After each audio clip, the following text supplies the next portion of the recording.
Kembali lagi di channel saya Andi Tandang. Eh, Topik kali ini saya akan membahas sedikit soal Ustadz Yahya Waloni ya.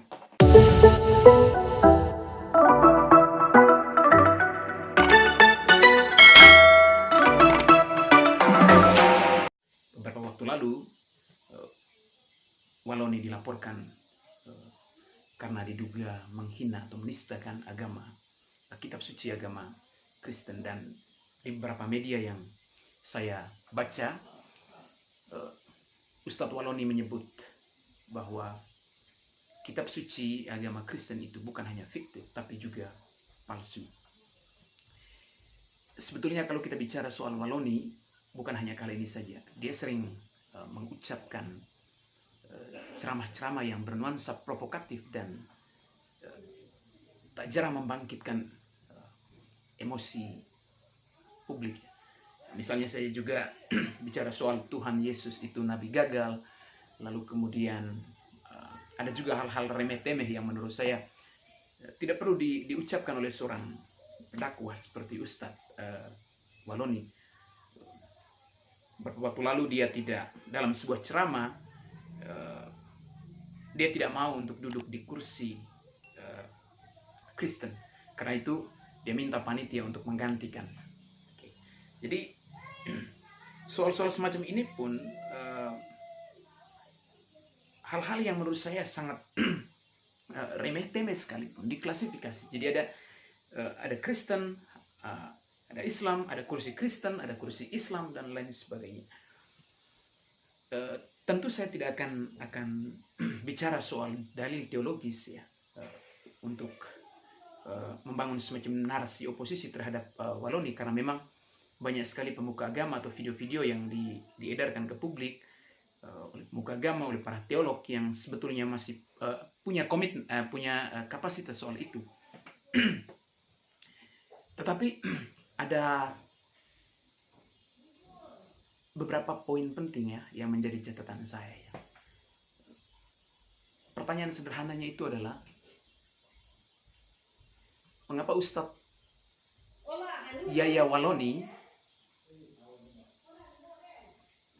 melakukan hal ini? Dalam arti melakukan ceramah yang provokatif dan menyinggung kekristenan, di mana kalau kita baca perjalanan Ustadz Yahya Waloni, beliau itu pernah menjadi pendeta dan memang cukup lama hidup dalam spiritualitas kekristenan, lalu kemudian berpindah ke agama Islam. Jadi kita bisa membaca bahwa Waloni sebenarnya pernah hidup atau pernah masuk menjadi bagian dari komunitas Kristen, pengikut Yesus. Tapi kemudian dalam ceramahnya ketika dia menjadi ustadz, yang diucapkan itu adalah lebih banyak menghina agama sebelumnya, bahkan menghina Yesus yang cukup lama dia junjung tinggi, dia hormati di agama sebelumnya. Kenapa Waloni melakukan ini? Ada dua hal yang mau saya sampaikan. Pertama, tentu kita mesti memeriksa kembali soal pengalaman-pengalaman historis ya, Waloni ketika berada di agama sebelumnya, agama Kristen Protestan, dan ketika dia menjadi pendeta di agama Protestan. Apakah ada pengalaman traumatis ataupun ada persoalan-persoalan teologis yang tidak bisa didamaikan, sehingga kemudian ini memicu kemarahan atau memicu kejengkelan seorang Waloni dengan agama sebelumnya, sehingga ia tanamkan itu di dalam dirinya, lalu kemudian pada titik tertentu ia akan meledak dan kembali menyerang agama sebelumnya. Dan memang buktinya sekarang kan yang terjadi seperti itu. Entahlah, meskipun Waloni sering menyebut bahwa ini merujuk pada dalil doktrin komprehensif atau dalil-dalil religiositas agamanya saat ini, tetapi ketika kita membaca atau mendengar beberapa videonya yang beredar di media sosial itu lebih cenderung provokatif dan sungguh menyinggung umat Kristen ya. Kembali ke pengalaman traumatis, saya pikir mungkin banyak sekali ya orang-orang yang memang hidup di masa lampau lalu kemudian mengalami satu persoalan traumatis, kadang juga misalnya tidak diakui di komunitasnya, lalu kemudian mengalami satu persoalan yang cukup besar di komunitas sebelumnya dan tidak bisa diselesaikan secara bijak, kemudian mengambil langkah atau memutuskan untuk keluar. Sehingga memang agak sulit untuk kita bisa menilai bahwa memang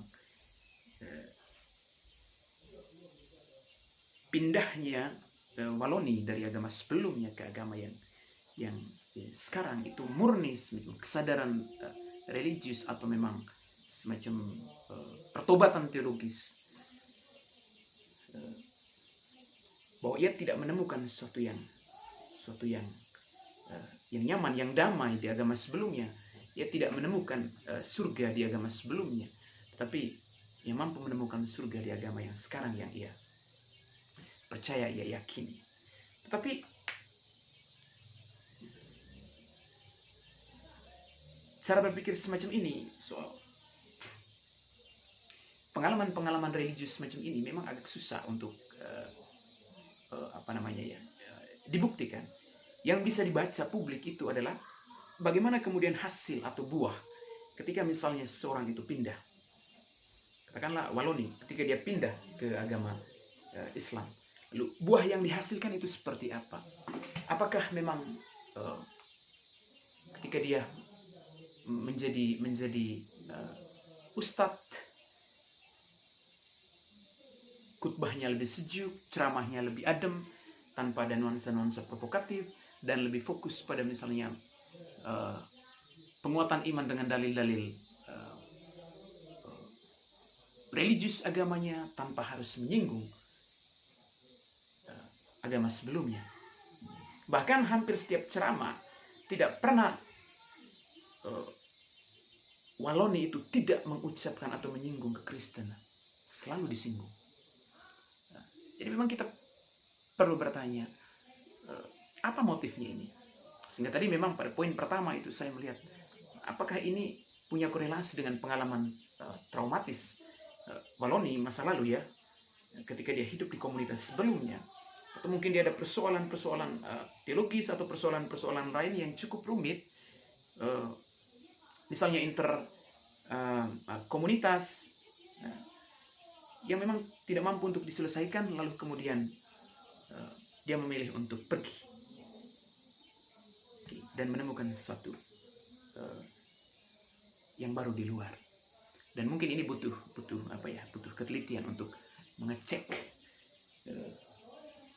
hal-hal semacam ini. Lalu yang berikut, poin yang kedua itu adalah soal situasi inferior ya, semacam kecemasan yang berlebihan terhadap keyakinannya ya. Jadi ketika orang terlalu menyerang agama lain secara membabi buta, bahkan menghina, mengolok-olok, dan juga melukai perasaan umat agama lain, maka pada saat yang sama sebetulnya kita membaca yang terjadi itu adalah kecemasan dari seorang Waloni ya terhadap eksistensi pengikutnya, atau ketidakpercayaan Ustadz Waloni terhadap agama yang dianutnya, sehingga dia butuh sesuatu pegangan, dia butuh sesuatu hal yang bisa membangkitkan kembali atau bisa menguatkan kembali iman para pengikutnya dan lebih mencintai agamanya, tapi dengan cara menjelek-jelekan agama lain. Dan dengan demikian akan masuk ke dalam alam bawah sadar umatnya bahwa oh ya, ini yang disampaikan oleh Ustadz Waloni ini benar karena dia pernah mengalaminya dan dia pernah hidup dalam lingkaran komunitas seperti itu. Jadi bersyukur kita masuk di agama ini dan menjadi pemeluk agama ini, iman kita semakin kuat, tak tergoda goyahkan. Hal-hal semacam ini sebetulnya bicara soal apa ya? Tentu pengkhotbah atau penceramah ataupun siapapun itu, pendeta, pastor, punya tanggung jawab moral ya untuk memberi penguatan iman terhadap umatnya agar dia lebih mencintai atau dia lebih memahami ajarannya. Tetapi tidak dengan cara mengolok-olok agama lain. Cara-cara seperti itu sebetulnya yang terbaca itu hanya sebuah kecemasan dan ketidakpercayaan diri terhadap agama yang dianut. Jadi ketika kita terlalu frontal dan hampir setiap ceramah cenderung menjelek-jelekan atau mengungkit-ungkit kesalahan agama lain, maka yang terbaca di situ hanya satu, kecemasan, dan yang kedua, tidak percaya diri dengan agamanya sendiri. Jadi orang-orang semacam ini memang akan cenderung mencari dalil di luar dan tidak fokus menyelidiki atau mendalami bahkan sampai memahami dalil religiusitas agamanya sendiri. Dua hal ini sebetulnya yang terbaca ya dari Yahya Waloni ya. Yang pertama soal pengalaman traumatik, dan itu bisa kita teliti lebih jauh soal ini. Lalu yang kedua soal kecemasan dan rasa kurang percaya diri dari seorang Waloni terhadap agamanya. Dan bisa jadi misalnya Yahya Waloni sendiri juga sebenarnya tidak mampu atau tidak menguasai secara utuh ajaran yang dia yakini sekarang, sehingga memang materi-materi yang dikutbahkan, materi-materi yang diceramahkan lebih cenderung mengambil materi-materi yang mudah ya dari agama sebelumnya dengan cara menghina, menjelek-jelekan dan lain sebagainya. Nah, ini yang terbaca ke publik. Bagaimana kita menyikapi Waloni? Sebetulnya sebagai umat Kristen ya, saya memilih untuk tidak terlalu berlebihan ya untuk menyikapi status semacam ini. Jadi memang dalam perspektif lain juga kita bisa membaca bahwa ini semacam absolutisme agama ya. Jadi selalu mengklaim agamanya itu benar dan menganggap yang lain itu salah. Klaim-klaim ini sebetulnya sudah dari dulu ya ada di Indonesia ya. Ada juga semacam superioritas agama, lalu menganggap yang lain itu tidak benar, hanya agama ini aja yang benar, lalu kemudian menjelek-jelekan dan itu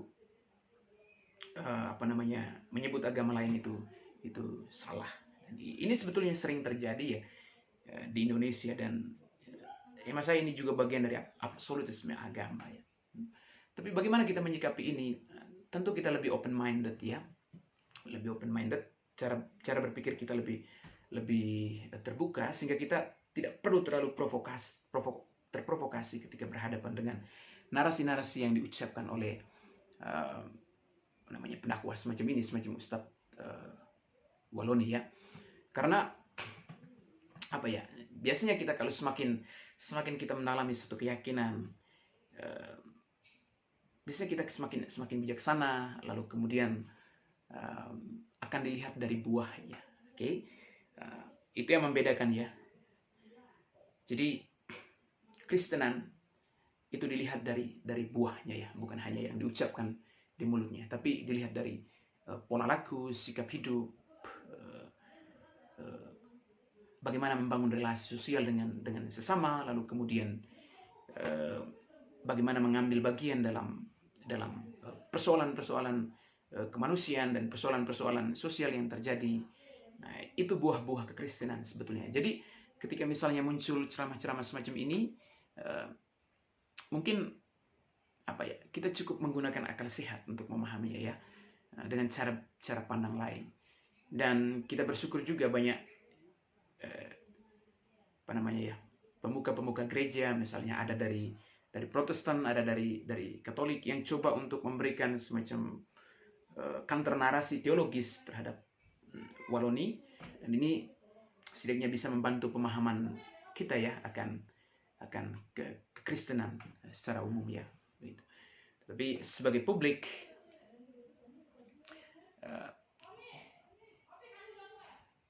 kita cukup memahami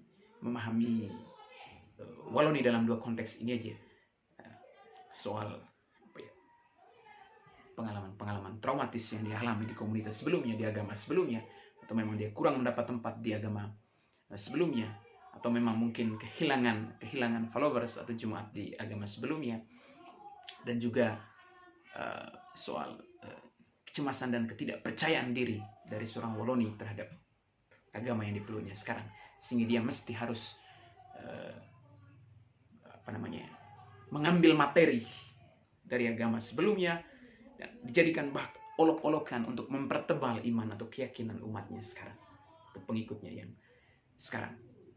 Yang paling terakhir, karena begitu banyak pendakwah yang ada di Indonesia dan memang itu sangat teduh, sangat damai, yang selalu diceramahkan itu adalah hal-hal yang bicara soal yang menyejukkan hati dan sangat menghargai prinsip-prinsip toleransi dalam beragama. Kita hanya coba mengingatkan bahwa kalau setiap hari ceramah baik dari ustadz, pendeta atau pastor selalu mengungkit persoalan-persoalan agama lain tanpa fokus pada agamanya, maka langkah yang paling bijak adalah tinggalkan orang-orang semacam ini.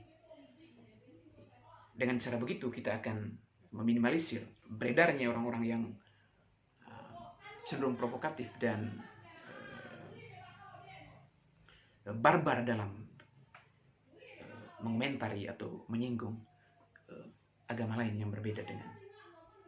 Mungkin hanya ini saja. Terima kasih sudah menonton channel ini. Jangan lupa like dan subscribe. Another Monday broke as hell.